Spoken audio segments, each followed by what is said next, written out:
In a world that's bright, come take a seat on the beam. We gather where laughter meets. Every Tuesday's a trip, come share your flair. In this warm embrace, there's love everywhere. Talk it out, all vibes alright. Nobody's wrong in our light tonight.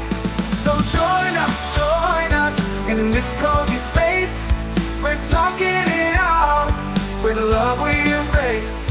No topics too bold, no dreams out of reach. Together we rise, that's the joy that we teach.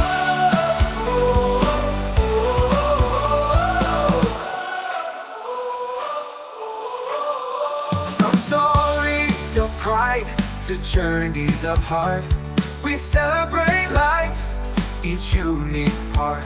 A safe haven here, where spirits soar free. Together we rise, that's the joy that we teach. Let the colors shine bright in the warmth of the night. So join us in this cozy space. We're talking it out, with love we embrace. No topics too bold, no dreams out of reach.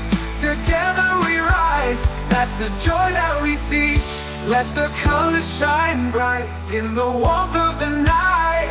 So join us in this cozy space. We're talking it out, with love we embrace. No topics too bold, no dreams out of reach. Together we rise, that's the joy that we teach.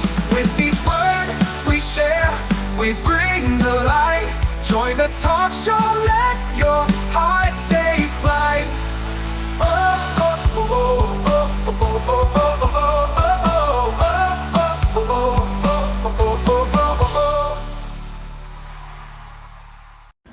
Hey guys, it's SayCo Alford from the SayCo Show. I hope you're doing great.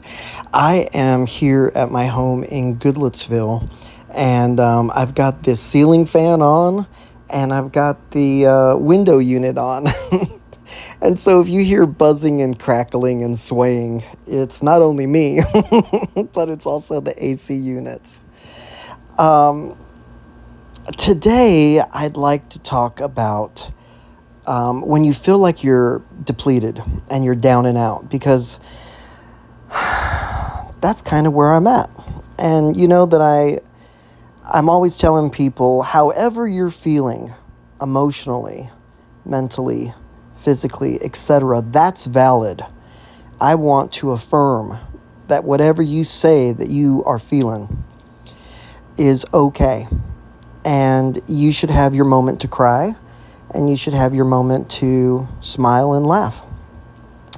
But sometimes when people see you down or crying, etc., they say, oh, don't feel bad. Oh, don't cry. And I try not to do that. I'm guilty of it, but I try not to do that, because venting, crying, it turns into healing and medicine. And that's what I firmly believe in. It's helped me these last 4 years with the journey of testicular cancer and surveillance. So the idea came to me for this episode. We were invited to see a buddy kind of do a songwriter showcase. And it was at a place we had never been to. We've heard great things about this place. We just haven't been to it. Michael and I are, in our 50s, and we're just slightly in the lower gear. So it really takes a lot for us to plan. We're always so busy. If I'm not home on my sofa trying to make myself feel less triggered and overstimulated from the airplane, and if Michael's not dealing with some sort of prayer request or emergency, when he's not on the pulpit, he's in his car, on the phone, at a hospital, at a funeral home. So it's a 24/7 full-time job. So if I'm not flying and he's not ministering, we are trying to recharge the home batteries. And so it's extremely rare for us to do something last minute. We love when that happens. I love it when someone says, hey, what are you guys doing in 20 minutes? Do you want to go grab some ice cream or something? And we'll say, yes, actually, right now we're okay. Let's do it. But for us to plan something, even a week out, it's pretty tough. For me, it's 6 weeks out because of my flights. My schedule is all over the place as a flight attendant. So even after 28 years. So we had a buddy ask us to go and listen to him sing, and we're getting to know his small circle of friends. So that's always nice. But even though I was there and I was smiling and I was trying to be in the moment and not think about being outside, y'all know that I hate southern weather. I hate humidity. I'm not from here. And so I'm allergic to it. So I don't like the outside, much less humidity. But I was just trying to be in the moment. I said, don't be negative. You know me. And so I was doing my best to really be in the moment, listen to his lyrics. The other girl he was singing with, we missed the first set of people, but we caught him and the other girl, and she was amazing. She kind of reminded me vocally and songwriting as a young Taylor Swift hashtag Shania Twain. Just loved her. Absolutely loved her. And so, you know what? Let's look up her name because I liked her so much. And of course, my buddy can't do anything wrong. He's phenomenal in his own right. Let me look up what her name was, just so we can throw out and support those wonderful songwriters. Her name was Dana Baker, Dana Baker. It says that you can find her at Dana Baker Music on the gram. So check her out over on Instagram. And of course, my buddy that I'm talking about is Anthony Wade. He's been on the show several times. He has done several church benefits for us at Christmas time. You can find him at Anthony Wade 100 at Instagram. But so I'm there in the moment. I'm listening to everything, and I'm enjoying it, to the best of my ability. They're both so talented. There's really something about watching someone perform from their soul, from their bones, of something that they created musically and lyrically, and then to perform it outside in the elements, and then also to perform it in front of a group, an audience, kind of an unplugged, simple setup. I just give them props. I give every single one of them props. It blows my mind, that caliber of talent. So while we're driving down there, of course, Michael and I are having a moment. He's driving. We're going to a new place. He can't do parallel parking. And I want to do street parking so it doesn't cost us anything. And so we're kind of doing the loop-de-loop. He's tried a couple times to parallel park. It's not working out. There's people behind us. You know how all that goes when you're like, we are running late. Because I originally told Anthony we weren't going to make it. But I love songwriting showcases. So we were like, let's do it. So we got done with Michael's stuff and flew down there. So we're circling 6th Street in Germantown. And I said, enough, we're going to be late, just enough. Go pay for the parking. So we pulled into a place that it was actually reasonable. It was only $26. And so we parked, and we were actually next door to the place. It's called Frankie J's. If you have never been there and you're here in Middle Tennessee or Metro Nashville, you've got to go. It's such a great place. Their Facebook page, they work really hard to keep it current. They're always posting a monthly calendar. There's something to do every single night. They have parties. They have dress-up themes. They have a masseuse on site. The bartender was amazing. The drinks are cheap, high quality place. And so it really felt like we walked into someone's house. And it was very laid back. We felt safe. We felt seen, et cetera, et cetera. So right when we walk in, Michael and I are all verklempt because we were late and we told them that we weren't probably going to make it. And then the parking, you know how it is. So we go in, and within 10 seconds, this guy comes up to me and says, "Hi, how are you? Are you visiting?" And we said, no, not visiting. We're from here. We live in Goodlettsville. And he's like, "Oh, okay. Well, is this your first time here?" I said, "Yeah, first time here, and we're just going to grab some drinks. My buddy Anthony's going to sing outside in just a minute, so we're going to grab a first round and head out there for the show." And he was so nice. I think his name is Chase. I'm not sure, but he's in charge. There was another room off the bartending room where they were having game night or cards night. They were playing Magic the Gathering, and so he and I started up a conversation about that. And he was just so nice. And I thought, my Lord, we just walked in here.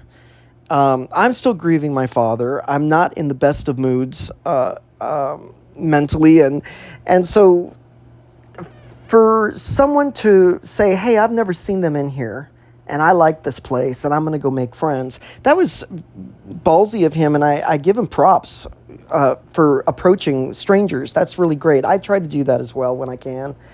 And so we were talking to him, and we ran into our friends and did the hug, kiss thing, got the drinks, went out and had the show.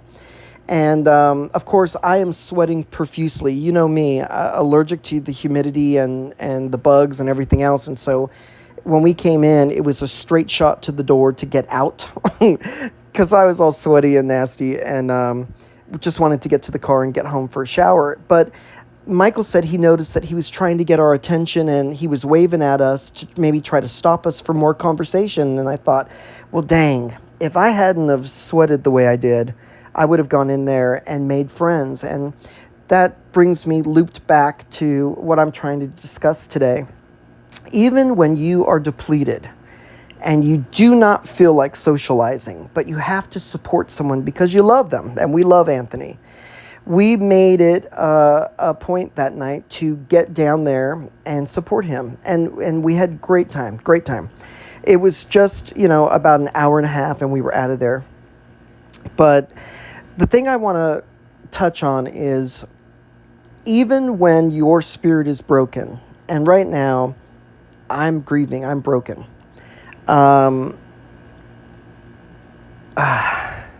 Let me take a minute because I don't want to get all verklempt and get a lump in my throat. Let me pause and I will be right back.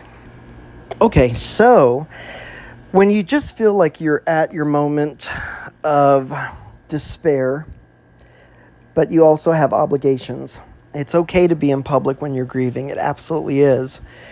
And so we went and we listened to him. And we had people approach us. All of Anthony's friends are just warm, open-minded, beautiful people. Some are allies, some are gay, some are other things. And we just loved on them. They loved on us. We had a great time. We laughed. We drank. I had some old fashions. A couple people were having just ice water. Some other people were having espresso martinis and limeade, cherry limeades. And we had a great time.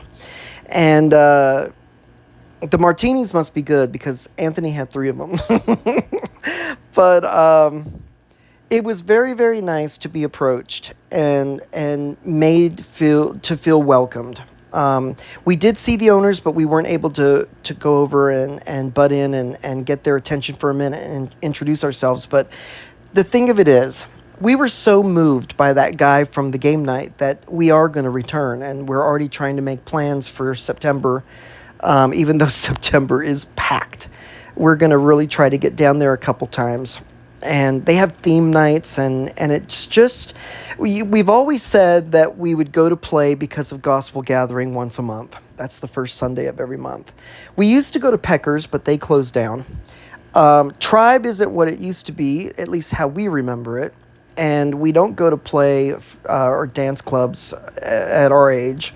Y'all know that once you're 30 in the gay world, you start disappearing. At 40, you're disappeared. And I'm 52, I'm dead. They've already buried me. And so we just don't go to dance clubs. Although I wish we had a really fun gay cowboy place here because I love to dance. And but anyway, so we love Canvas. We primarily go there on Monday nights. And actually, the guys that I ran into on one of my flights that recognized me because of my voice, they said they go to Canvas often too. I forget y'all's names, but if you guys are listening, maybe we'll run into each other and try to make some friendships, build some bridges. But what I'm trying to get at is even when you're at your lowest place and you just say, I don't know. I just don't know if I can make it to that function. Push yourself, because I think when you challenge yourself in a bad situation, it makes you feel better. And when I left, now this isn't the whiskey talking, but when I left, I did feel better. It felt good to take my mind off things, kind of disconnect. And it was a lot of fun there. And so we're definitely planning on going back. To the gentleman that welcomed us and came over to us, God, I hope we meet you again. You were so nice and very open.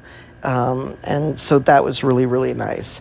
I think venting and crying and all that, it turns into healing and medicine. And when you can make yourself better in any way possible, do it. Every day gets better for me, but I'm still grieving the loss of a parent, and that's a hard thing.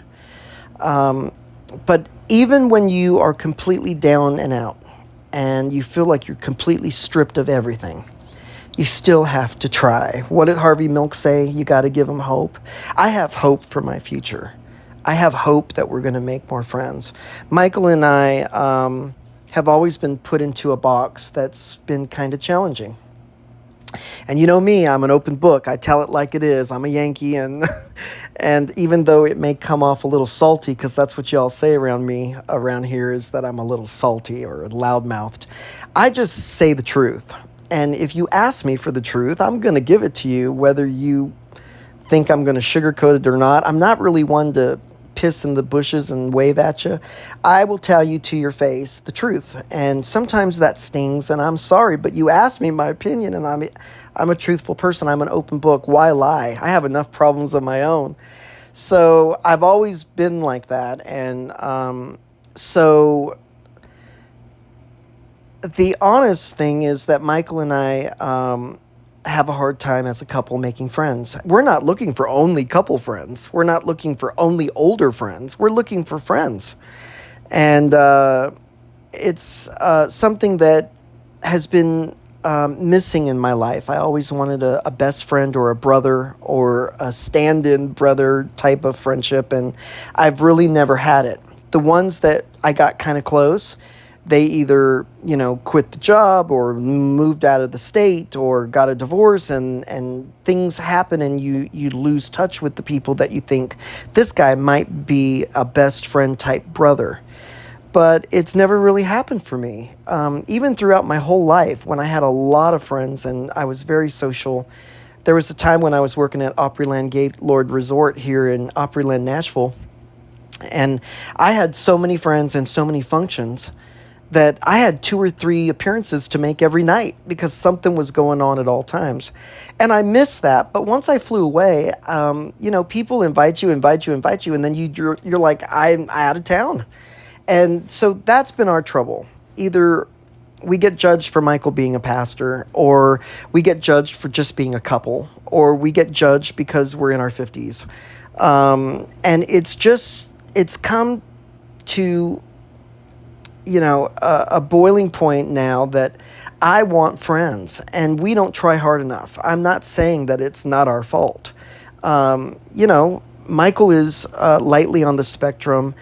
I'm very opinionated. I think when people talk to me, they think I'm either going to have an accent from a foreign land because I'm brown, so they immediately think I'm from out of town. Or they think that I'm going to be Nashville or Southern or country, and I'm not. And so I think sometimes I come off a little abrasive. Michael has been told about me and my personality that I come off either conceited or too confident, or I have a wall up. And that might be because of my job. You know, on the plane, I have no supervisor, I have no break room, I have no escape. I have to look like I'm trying to comfort you and give you that Diet Coke and the 4 pretzels, but also I'll be able to pull you out of a crashed plane and yank you out of that burning plane, or get you somehow into the raft, and we'll wait for help. I have to look like I'm in charge, because if not, I could lose control of any situation, hijacking, drama, etc. So maybe because I poise myself a certain way that I am confident in my job, it might, after 28 years, bleed into my personal life. I'm not sure. But whatever people see in me, in a negative context, I'm working on it. I'm journaling, I'm podcasting, I'm venting. I'm telling y'all everything just as like if you're sitting here in front of me. And you know that this show is recorded live, no editing. What you hear is what you get. And for those of you that have been following me, thank you so much, because I want you to know that this is your show, and whatever changes are coming in the new year for season 4, I want you to know that I want you to come with me, and I hope you will, and I want you to continue to push me. I love the comments, the emails, the texting, all that good stuff, so we can continue to grow together and build together. But being at Frankie J's in Germantown, downtown Nashville, adjacent on 6th Street, let me tell you something. It triggered something in me that Michael and I are going to have to try harder. And friends are not just going to pull up. New friends are not going to pull up in our front yard and knock on the door. So we're going to have to try harder. Even right now, where Michael is stressed about some things, and we have people that are close to us in the hospital, etc. My dad passed away a month ago. We are still moving forward. You have got to have a goal or a dream or a want to in your future, because it gives you something to look forward to, and you should have something to look forward to in your life at all times. That's why I'm always planning. I'm always making notes. I'm always having lists. Michael are like, go ahead, pull out one of your lists. I'm always telling the phone or the contraptions that are AI robots around our house, remind me for this and make a list for that, because I want to be prepared as best as possible for the future. And one of my things that has been on my list, bucket list, is to have a true best friend. And then also to make more friends was one of my resolutions this year. I believe in speaking things out loud. And so every single day I say, I am cancer-free. There's nothing wrong with me. I'm at a healthy place mentally and physically, and my weight, etc. And I try my best to make sure that I am available in the capacity that I can help others, whether it's just an ear or a shoulder to lean on or a smile given freely. And that's what I want the episode to be about tonight, is that I want you all to know that even when you're down, and that's okay that you're down, you still have to try. You still have to have hope for the future. So those of you that are maybe not having a good month right now, like me, I want you to go buy a journal or grab that spiral, and I want you to jot some things down tonight.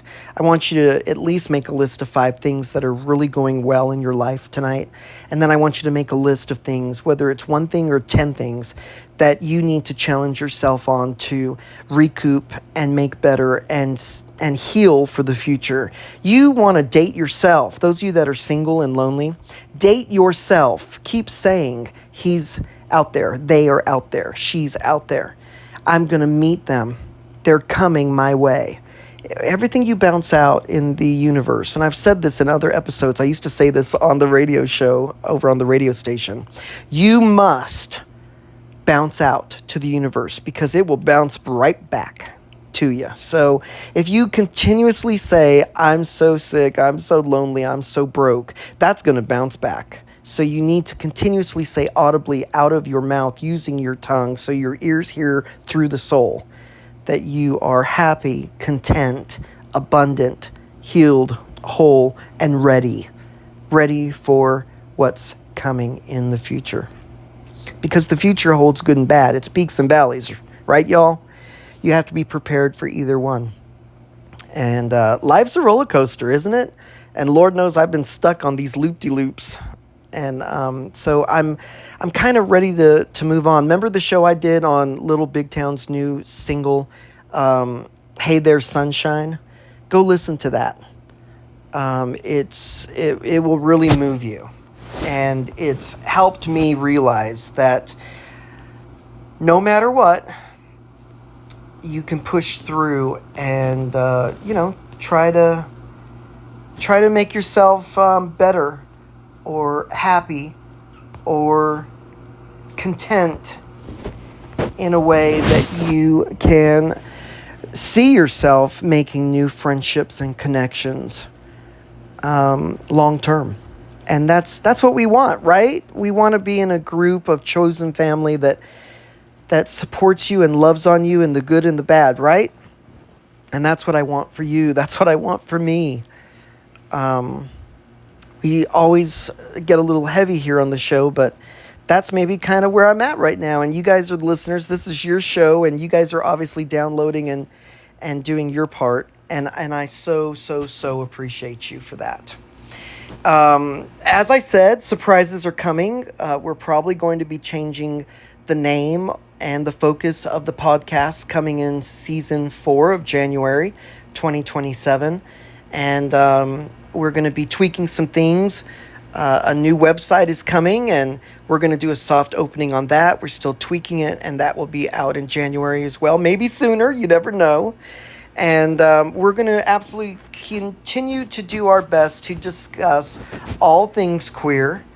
For my clique here in Middle Tennessee, Metro Nashville, but not only to leave y'all out. You know, I have people listening in Germany and New Zealand and Japan. So thank you so much. I was looking at the list of folks that have been listening to me, and it just boggles me. If you want to write the show, the SayCo show at writeme.com, I'd love to grab an email from you. If you want to leave me a voicemail or a text, the number here in the studio is 615-805-4363.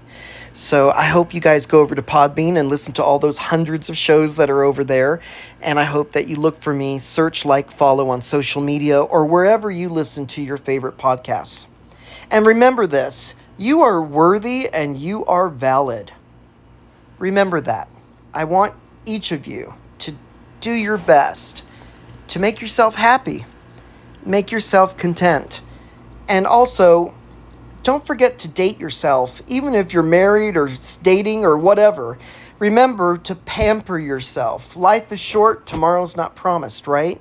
So we have to make sure that we're doing our absolute best when it comes to stuff like that. Self-health, mental health is so important. So important. We've had about 360 downloads on Podbean in the last 90 days. Slightly down just a little bit because we took a huge break in July because of my father's passing. But we had a lot of listeners from all over. You know, of course, the most listens are here in the United States of America. And then second and very close is Canada. Y'all in Canada have been so amazing to me. You put me on the podcast charts up there, and I appreciate that. I'll never forget that. Shout out to my buddy that's always helping me up there, sharing my content. You know who you are, Todd. And we've had listeners from Australia, Hong Kong, Japan, Sri Lanka, Venezuela, South Africa. So thank you. My goodness. I so appreciate those of you that are listening from abroad. That makes me happy. And I look forward to somehow, some way, meeting y'all or listening somehow to your shows or whatever social media capacity that you're at. I'd love to meet you in person, though. I think that's the most special. Who knows? Maybe someday. But anyway, I love y'all. Go out, buckle up, be safe. And I will, of course, talk to you just as soon as I can.